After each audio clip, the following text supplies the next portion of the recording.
Assalamualaikum warahmatullahi wabarakatuh. Saya Anissa Nurul Hidayah dengan NIM B1B1222068 dari Prodi Ilmu Pemerintahan Fakultas Hukum Universitas Jambi. Baiklah, di sini saya akan memaparkan materi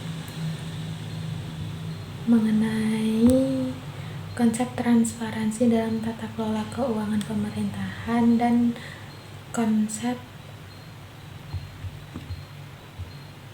akuntabilitas dalam tata kelola keuangan pemerintahan untuk memenuhi syarat mata kuliah tata kelola keuangan pemerintahan.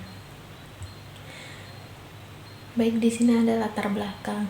Akuntabilitas dan transparansi merupakan suatu hal yang selalu berkaitan, sebab pelaksanaan akuntabilitas memerlukan adanya transparansi. Pemerintahan yang demokratis menurut adanya keterbukaan dan pengelolaan keuangan negara kepada publik. Oleh karena itu diperlukan akuntabilitas dalam pengelolaan keuangan negara. Agar pengelolaan keuangan akuntabilitas dibutuhkan keterbukaan transparansi. Baik, langsung ke materi yang pertama, yaitu konsep transparansi dalam tata kelola keuangan pemerintahan.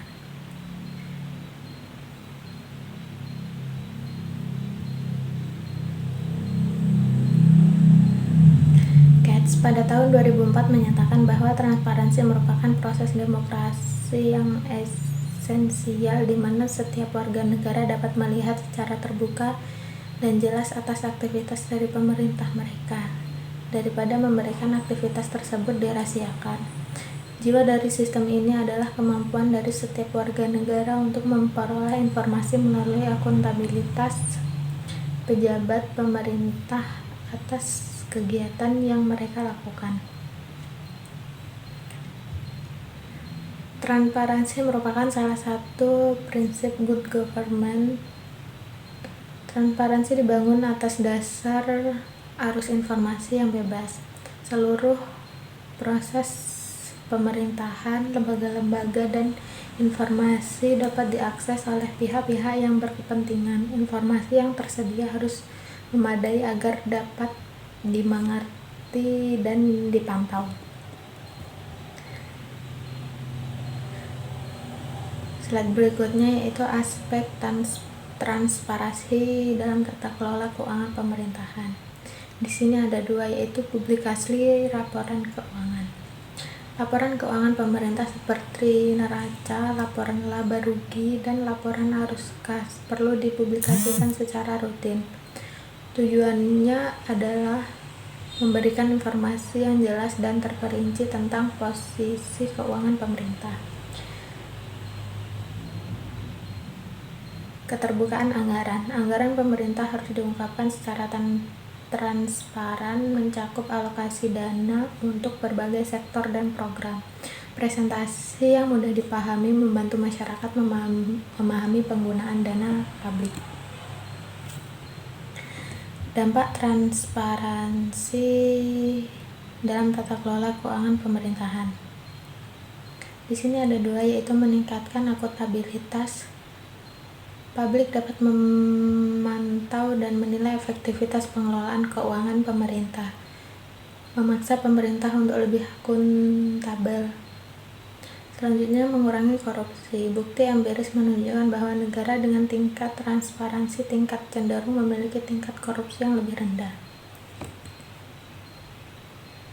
Lanjut materi yang kedua, yaitu konsep akuntabilitas dalam tata kelola keuangan pemerintahan.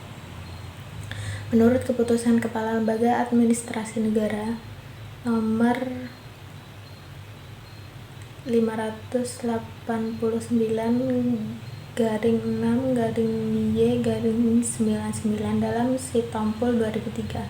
Akuntabilitas diartikan sebagai kewajiban untuk memberikan pertanggungjawaban atau untuk menjawab dan menjelaskan kinerja dan tindakan seseorang atau badan hukum atau pimpinan kolektif suatu organisasi kepada pihak yang memiliki hak atau berkewenangan untuk meminta keterangan atau pertanggungjawaban. Oleh karena itu, pemberlakuan Undang-Undang Otonom Daerah harus dapat meningkatkan daya inovatif dari pemerintah daerah untuk dapat memberikan laporan pertanggungjawaban mengenai pengelolaan keuangan daerah dari segi efisiensi dan efektivitas kepada DPRD maupun masyarakat luas.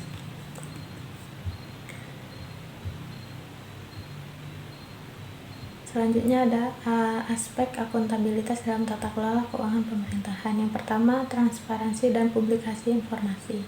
Keterbukaan informasi keuangan menjadi landasan utama akuntabilitas.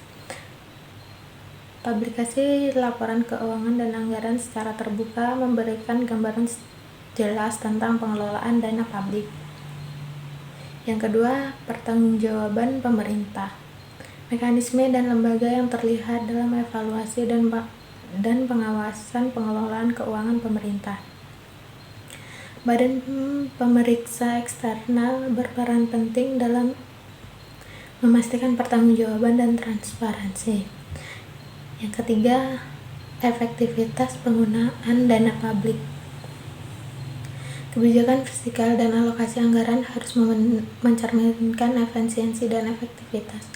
Penggunaan indikator kinerja membantu mengukur keberhasilan program dan proyek secara objektif. Baik, kesimpulan dari semua materi yang saya paparkan yaitu akuntabilitas dan transparansi merupakan suatu hal yang selalu berkaitan, sebab pelaksanaan akuntabilitas memerlukan adanya transparansi. Pemerintahan yang demokratis menurut adanya keterbukaan dari pengelolaan keuangan negara kepada publik. Oleh karena itu, diperlukan akuntabilitas dalam pengelolaan keuangan negara. Agar pengelolaan keuangan akuntabel dibutuhkan keterbukaan atau transparansi. Baik, sekian pemaparan materi dari saya akhiri. Wabillahi taufiq wal hidayah. Wassalamualaikum warahmatullahi wabarakatuh.